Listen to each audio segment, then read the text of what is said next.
দেশের বাজারে কৃত্রিমভাবে দ্রব্যমূল্যের ঊর্ধ্বগতি তৈরি করা হয়েছে বলে অভিযোগ করেছেন জামায়াতের আমির ডক্টর শফিকুর রহমান।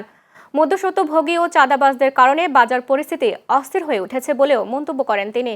আজ রাজধানীর মিরপুর শাহ আলী পাইকারি বাজার পরিদর্শন শেষে জামায়াত আমির বলেন, সাধারণ মানুষের ক্রয় ক্ষমতার কথা বিবেচনায় নিয়ে বাজার পরিস্থিতি সহনীয় রাখতে সরকারকে কার্যকর উদ্যোগ নিতে হবে।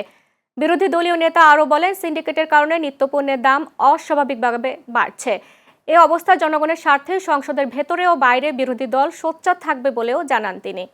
জায়গায় জায়গায় মধ্যস্বত্বভোগী, সিন্ডিকেট এবং চাঁদাবাজের কারণে এখানে যারা ব্যবসায়ী আছে তারাও কিন্তু ভালো ব্যবসা করতে পারে। আমরা যারা মুক্তা আছি, আমরা ন্যায্য মূল্যে আমাদের পণ্যগুলো পাই না।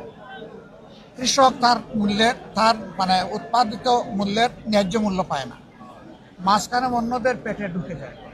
আমরা ওটা ভাঙতে চাই। আমাদের দাবি সংসদের ভিতরে এবং বাইরে সব জায়গায় অব্যাহত।